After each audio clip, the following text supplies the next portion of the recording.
మా నాయకుడు రాహుల్ గాంధీ గారు.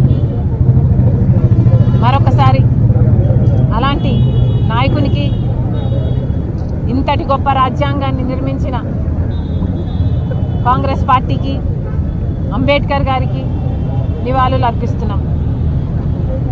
భారత రాజ్యాంగం ఇంత గొప్పదైతే మరి అధికారంలో ఉన్న బీజేపీ పార్టీ భారత రాజ్యాంగానికి విలువ ఇవ్వకపోగా వాళ్ళ సొంత రాజ్యాంగం భారతీయ జనతా పార్టీ రాజ్యాంగాన్ని అమల్లోకి తెచ్చింది. భారత రాజ్యాంగం ఒకవైపు ప్రాథమిక హక్కుల కోసం ఎన్నో సూత్రాలను దీంట్లో చేరిస్తే, బీజేపీ నాయకత్వంలో ప్రాథమిక హక్కులకి అసలు విలువే లేదు. బీజేపీకి వ్యతిరేకంగా, మోడీకి వ్యతిరేకంగా ఎవరు మాట్లాడినా వాళ్ళ గొంతును నొక్కేయడం, ఆఖరికి అది మీడియా అయినా సరే, లేకపోతే ఏ నాయకులైనా సరే, మరి ముఖ్యంగా ప్రతిపక్ష పార్టీలో ఉన్న నాయకులు, ఎంతటి నాయకులనైనా సరే ఆఖరికి వాళ్ళ మీద రేట్లైనా చేయిస్తారు, అరెస్ట్లైనా చేయిస్తారు. ఎంతటికైనా దిగజారుతుంది బీజేపీ పార్టీ అని మళ్ళీ మళ్ళీ రుజువు అయింది. స్వేచ్ఛ అనేది లేకపోగా ప్రభుత్వ సంస్థలను, ఈడీ అయినా, సిబిఐ అయినా, ఇన్కమ్ ట్యాక్స్లనైనా, మీడియాలనైనా, ఎలక్షన్ కమిషన్ అయినా కూడా తన గుప్పెట్లో పెట్టుకుంది బీజేపీ పార్టీ, మోడీ. మరి దీన్ని రాజ్యాంగం, భారత రాజ్యాంగం అంటారా, లేకపోతే బీజేపీ పార్టీ రాజ్యాంగం అనాలా? అలాగే భారత రాజ్యాంగం ఫెడరలిజం అని చెప్తుంటే, భారత రాజ్యాంగానికి విలువ ఇవ్వకుండా బీజేపీ రాజ్యాంగంలో మాత్రం సెంట్రలైజేషన్ ఆఫ్ పవర్, మొత్తం పవర్ మోడీ గారి చేతుల్లోనే ఉండాలి. చిన్న చిన్న రాష్ట్రాలు అన్నీ కలిపి ఒక మహా దేశమని భారత రాజ్యాంగం చెప్తుంటే, చిన్న చిన్న రాష్ట్రాలకు, మరి ముఖ్యంగా వాళ్ళ పార్టీ అధికారంలో లేని రాష్ట్రాలకు బీజేపీ పార్టీ చాలా అన్యాయం చేస్తుంది.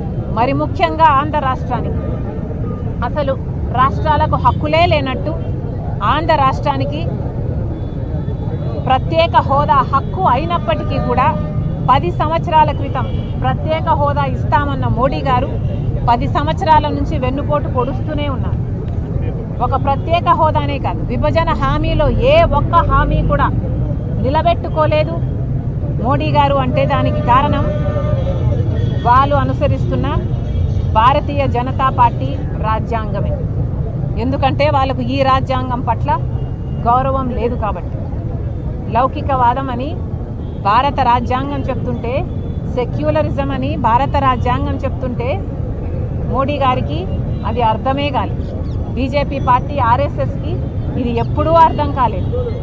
ఒక మతాన్ని అవమానించాలి, ఇంకో మతాన్ని రెచ్చగొట్టాలి, మతం పేరుతో చిచ్చు పెట్టాలి, ఆ మంటలో వీళ్ళు చలిగార్చుకోవాలి. ఇదే చేస్తుంది బీజేపీ పార్టీ. ఇదే మోడీ గారికైనా, ఆర్ఎస్ఎస్కైనా, బీజేపీకైనా అర్థమైన భారతీయ జనతా పార్టీ రాజ్యాంగం. ఉత్తరప్రదేశ్లో అయితేనేమి, ఒక గుజరాత్లో అయితేనేమి, లేక మణిపూర్లో అయితేనేమి, మైనారిటీలకు అసలు స్వేచ్ఛే లేదు.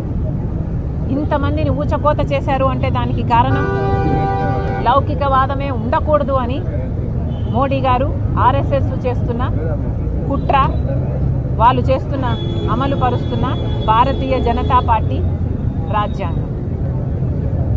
సమానత్వం అని భారత రాజ్యాంగం చెప్తుంటే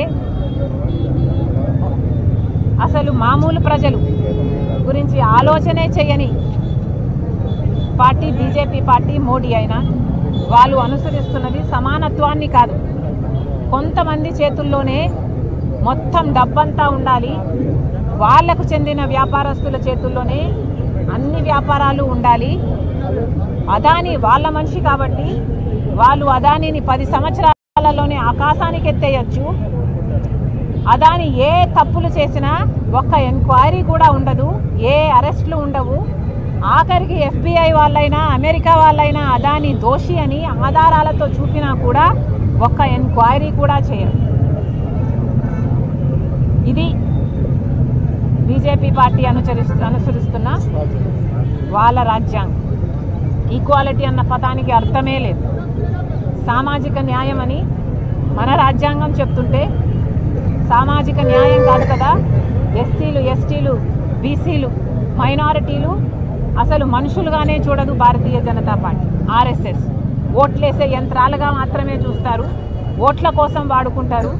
కనీసం ఇప్పటికైనా ఆ వర్గాలకు న్యాయం చేయాలి అని, కులగణన జరగాలి అని కాంగ్రెస్ పార్టీ ఎన్నిసార్లు డిమాండ్ చేసినా కూడా ఇప్పటికీ కూడా ఆ వైపు అడుగులు వేయటం లేదు. అంటే దానికి కారణం భారతీయ జనతా పార్టీ అనుసరిస్తున్న వాళ్ళ రాజ్యాంగం. మళ్ళీ డిమాండ్ చేస్తుంది మా నాయకుడు రాహుల్ గాంధీ గారు అయితేనేమి, కాంగ్రెస్ పార్టీ అయితేనేమి కులగణన జరగాలి అని డిమాండ్ చేస్తున్నాం. ఎందుకంటే ఏ కులంలో ఎంతమంది ఉన్నారో తెలియకపోతే, కులగణన జరగకపోతే అసలు ఏ వర్గానికైనా, ఏ సామాజిక వర్గానికైనా, ఏ కులానికైనా వాళ్ళకు అందాల్సిన వెల్ఫేర్ స్కీమ్లు అయితేనేమి, లేకపోతే వాళ్ళకు అందాల్సిన ఎంప్లాయ్మెంట్ ఆపర్చునిటీస్ అయితేనేమి, లేకపోతే వాళ్ళకు కలిగించాల్సిన రిప్రజెంటేషన్, లెజిస్లేచర్స్లో కలిగించాల్సిన రిప్రజెంటేషన్స్ అయితేనేమి, ఇవన్నీ అసాధ్యం. కాబట్టి కులగణన అడుగుతుంది కాంగ్రెస్ పార్టీ. కానీ దానికి కూడా ఒప్పుకోవడం లేదు బీజేపీ పార్టీ. ఎందుకంటే వాళ్ళకి వర్గాల మీద సామాజిక న్యాయం చేయాలన్న ఉద్దేశమే లేదు బీజేపీ పార్టీ. కానీ మేము చెప్తున్నాం కాంగ్రెస్ పార్టీ తరఫున మా నాయకుడు రాహుల్ గాంధీ గారి వెనకాల మేమందరం ఉన్నాం. ఈ రాజ్యాంగాన్ని రక్షించడానికి రాహుల్ గాంధీ గారు చెప్పినట్టు ప్రాణాలు ఇయ్యడానికైనా సిద్ధం. మేమందరం కూడా ఈరోజు ప్రతిజ్ఞ చేస్తున్నాం. ఈ భారత రాజ్యాంగం కోసం, దీన్ని పరిరక్షించడం కోసం మా నాయకుడు రాహుల్ గాంధీ గారి వెనకాల మేమందరము నిలబడున్నాం. ఆయన అడుగుజాడల్లో నడుస్తాం.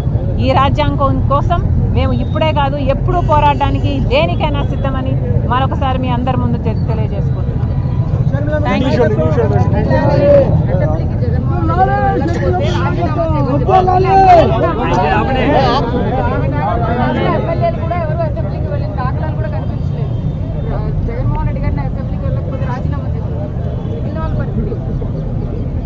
ఒట్టి జగన్మోహన్ రెడ్డి కాదమ్మా, అసెంబ్లీకి ఎమ్మెల్యేలు వెళ్ళాలి అన్నది నేను చెప్పడం కాదు, రాజ్యాంగం చెప్తుంది. భారతదేశ రాజ్యాంగం చెప్తుంది. గెలిచిన వాళ్ళు, ప్రజలు గెలిపించిన వాళ్ళు అసెంబ్లీకి వెళ్ళాలి, ప్రజల సమస్యల మీద మాట్లాడాలి అని.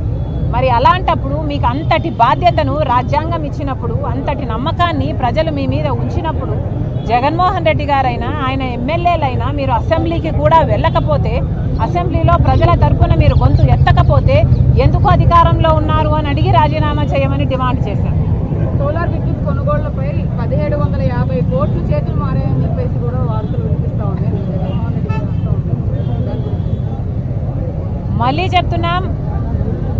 మళ్ళీ చెప్తున్నాం రాజ్యాంగం ప్రకారం లంచం తీసుకోవడం తప్పు. ఇది ఇప్పుడు చెప్పడమే కాదు, అమెరికాలో కూడా ఆధారాలతో సహా అదానీ జగన్మోహన్ రెడ్డి గారికి లంచాలు ఇచ్చారు అని రుజువయ్యి వాళ్ళ జ్యూరీ అంగీకరించి అరెస్ట్ వారెంట్ రిలీజ్ చేసి వాళ్ళ మీద కేసులు పెట్టడం జరిగింది. మరి అలాంటప్పుడు కనీసం ఇక్కడ ఎంక్వైరీ అయినా వేయాల్సిన అవసరం ఉందా లేదా? భారతదేశం ప్రధానమంత్రి మోడీ గారు కనీసం జాతీయ స్థాయిలో ఈడీ అయినా, లేకపోతే సిబిఐ అయినా, లేకపోతే కాంగ్రెస్ పార్టీ అడుగుతున్నట్టు జాయింట్ పార్లమెంటరీ